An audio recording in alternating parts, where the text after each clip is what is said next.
Estamos aqui mais uma vez, direto da 20ª edição do CEO Conference, o evento voltado para CEOs, o maior evento da América Latina neste segmento, organizado aqui pelo BTG Pactual. E agora nós vamos bater um papo com o Fred da Franklin Templeton. Tudo bem, Fred? Tudo bem. Beleza. Fred, eu gostaria primeiro que você fizesse um overview da gestora, para quem está acompanhando o conteúdo agora, saber mais ou menos o tamanho, o tempo de mercado, esse tipo de coisa. Tá bom, a gestora Franklin Templeton, ela começou sendo uma joint venture com Bradesco, chamava Bradesco Templeton, que se tornou totalmente controlada pela Franklin em 2006, e desde então a gente tem uma vida independente do Bradesco, gerindo os fundos que já eram da casa. Então, o fundo principal da casa, que é o Fundo Valor e Liquidez, ele começou no final da década de 90, lá em torno de 1998, 99, e o histórico dele vem até hoje. Tá? Legal. Hoje a gente tem, no Brasil, nesse escritório brasileiro de ações, a gente tem em torno de 4 bilhões, o escritório como um todo, juntando com o multimercados, tem 4,5 bi. E esse flagship, né, esse fundo hoje está com 500 milhões aproximadamente. Legal. E me diz uma coisa, aqui no evento, e já nos últimos meses, né, a gente está vendo muito otimismo de todo mundo com relação à economia, cenário, expectativas diferentes para 2019, é uma agenda nova, né, que a gente... Bom, eu pelo menos vivo nunca experimentei, né? Então, gostaria de saber se essa expectativa, esse otimismo, vocês compartilham dessa ideia e como é que isso, de repente, vai influenciar na alocação dos fundos de vocês.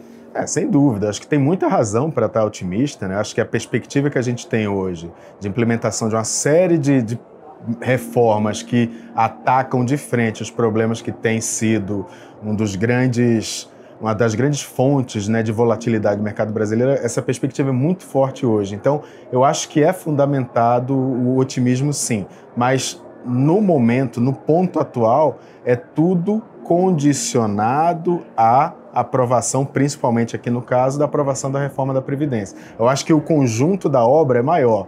Tem outras coisas que precisam ser feitas também, mas esse problema mais urgente, mais premente, por si só já garante um bom comportamento das variáveis macro para a gente trabalhar com um horizonte um pouco mais longo. Porque o Brasil, a gente sempre, pelo menos nos últimos anos, né, a gente sempre trabalhou com um horizonte muito curto, porque a incerteza era muito alta, os problemas não eram atacados, então isso criava um ambiente de instabilidade muito forte que dificulta muito o nosso trabalho, e principalmente no meu trabalho especificamente, que é ações, né, que é uma coisa que é muito ligada à economia real, ao comportamento da economia como um todo. Você mencionou essa questão da importância da reforma da Previdência, né, como algo que vai, digamos, consolidar ou pavimentar essa expectativa, esse otimismo, né, que vai ser tornar isso realidade, né? Mas a gente viu que os mercados, né, a Bolsa, ela já caminhou bem, mas basicamente em cima de expectativa, não é isso?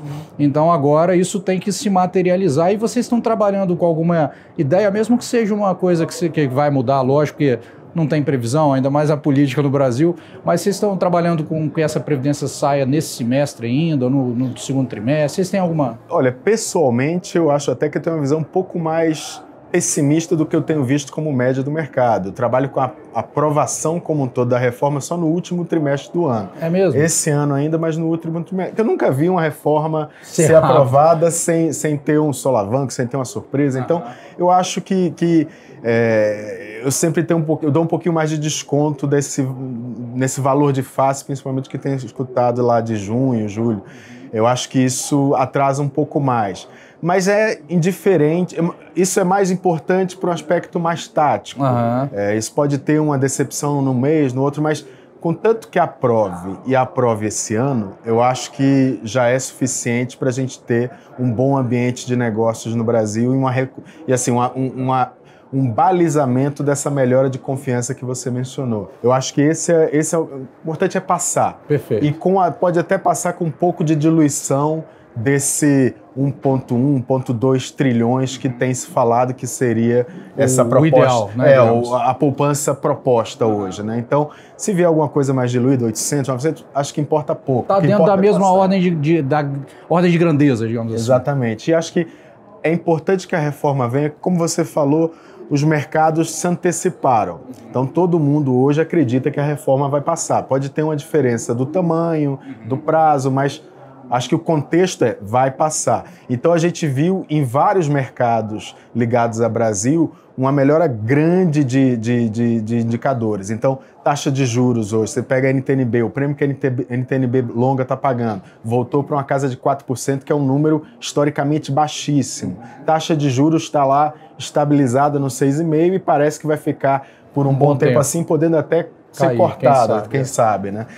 Então, a reforma é importante para você validar esses parâmetros e poder jogar parâmetros semelhantes para os anos à frente. Essa é a importância da reforma da Previdência hoje, você conseguir trabalhar com um horizonte mais longo, porque caso isso aconteça, assim, aconteça alguma surpresa e não aconteça a reforma, a gente pode voltar a ver esses indicadores, esse ambiente macro voltando para patamares que estavam lá, sei lá, 2, 3 anos atrás. NTNB pagando 7, juros lá na casa de, juro longo, né, na casa de 15, 14.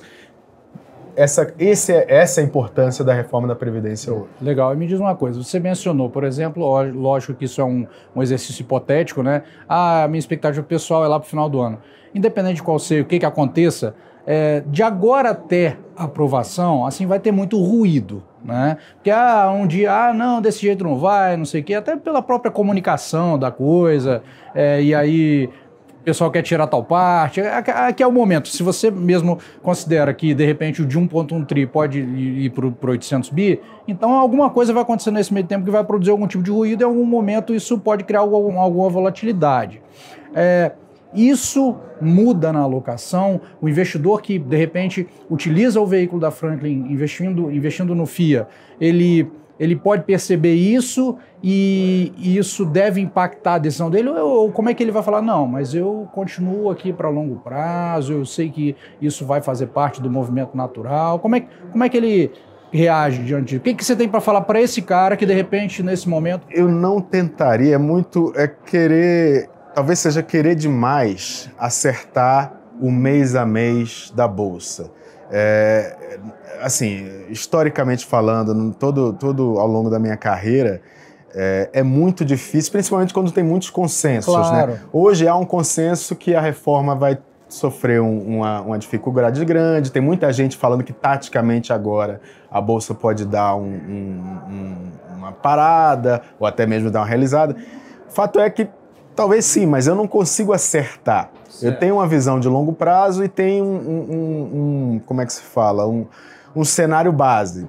E esse cenário base hoje está com uma probabilidade muito alta de ocorrência. Não vejo razões para acreditar que essa reforma não vai passar. Perfeito. Eu acho que ela vai passar, ela vai ser diluída, não sei o quanto, mas alguma diluição vai vir, mas ela vai passar no final das contas. Porque o negócio é urgente mesmo, né? E acho que isso extrapola as matizes ideológicas do nosso Congresso. Mesmo o pessoal de esquerda sabe que tem que passar. A discussão vai ser o detalhe, a briga política, a briga poder, o governo querendo empurrar a coisa e a oposição querendo segurar e tentando diluir e capitalizar politicamente esses negócios. Então faz parte do processo. É do jogo. É normal, é do jogo. O que a gente pode fazer, um investidor que entra no fundo FL, a gente pode esperar que a gente pode fazer eventuais hedges, a gente pode comprar estrutura de opções para proteger, mas o fundo é basicamente long only. Ele não tem uma estratégia de ficar short, tentar fazer, como um long bias, tentar fazer um hedge vendendo alguma coisa. Não, a visão do fundo é longo prazo. A visão do fundo é longo prazo, então... e é uma estratégia basicamente long only que a gente usa estruturas de opção, e quando a gente começa a ver que nesse painel de cenários existe uma probabilidade não desprezível de acontecer alguma coisa que vale a pena ser redeada.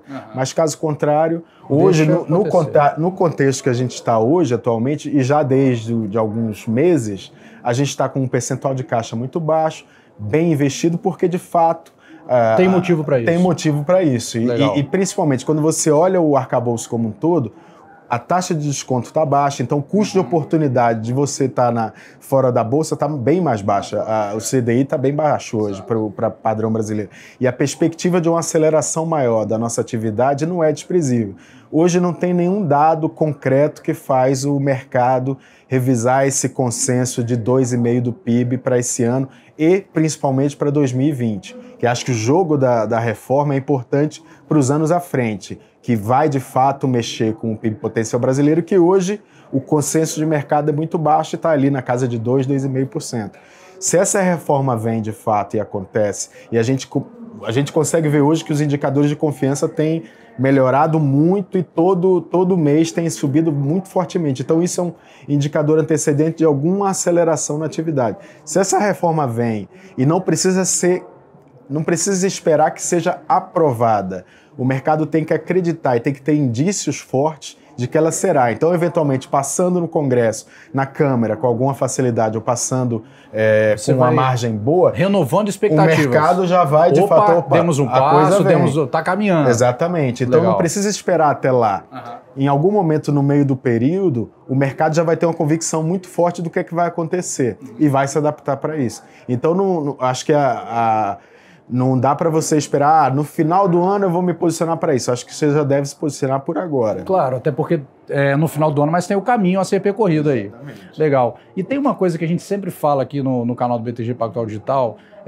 para o investidor que está começando com a renda variável agora, ou que já tem alguma experiência, mas às vezes não consegue perceber, não consegue conectar que o investimento em ações, seja por meio de um veículo como o fundo, como o de vocês, ou com uma compra direta, ele se baseia muito nos fundamentos da empresa, né? Na realidade empresarial ali, naquilo que de fato está acontecendo. Se a empresa está produzindo, está tendo lucro, se tem oportunidade ali, se ela está mal precificada com o que de repente ela tem de potencial, ela vale.